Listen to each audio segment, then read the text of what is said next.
And our news from Delhi on the first day of Delhi's strict crackdown on end-of-life vehicles.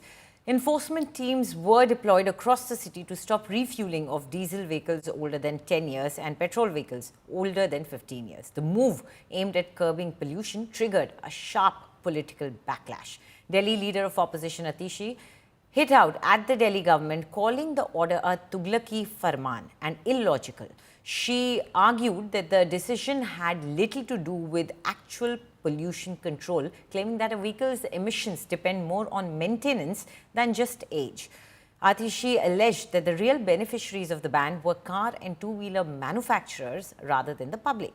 In response, Delhi Chief Minister Rekha Gupta defended the crackdown, stating that action against all vehicles was necessary due to the previous government's inaction on pollution. She emphasized that the current measures were taken in compliance with the Supreme Court's instructions and regulations set by the Commission for Air Quality Management. ये order तुगलकी है, निराधार है, illogical है। ये इस बात से साफ होता है कि किसी भी गाड़ी की उम्र का और उसके द्वारा हो रहे प्रदूषण का कोई भी लेना देना नहीं है। अगर गाड़ियों को अच्छे से मेंटेन किया जाए तो वो पुरानी होने पर भी पोल्यूशन नहीं करती। क्या ये सरकार चल रही है या फुलेरा की पंचायत चल रही है कि जो मन में आया वो आदेश पास कर दिया, उसका पोल्यूशन कंट्रोल से कोई लेना देना नहीं है। ऑर्डर इलॉजिकल है, लेकिन भारतीय जनता पार्टी ने फिर भी पास कर दिया।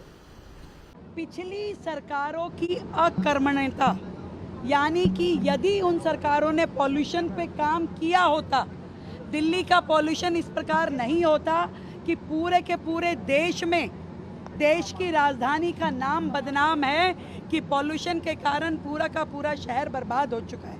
इसीलिए जो डायरेक्शन कोर्ट के द्वारा दी गई, जो डायरेक्शन एनजीटी के द्वारा दी गई, जो CAQM के द्वारा दिशा निर्देश दिए गए, दिल्ली को मजबूरन इस ओर जाना पड़ा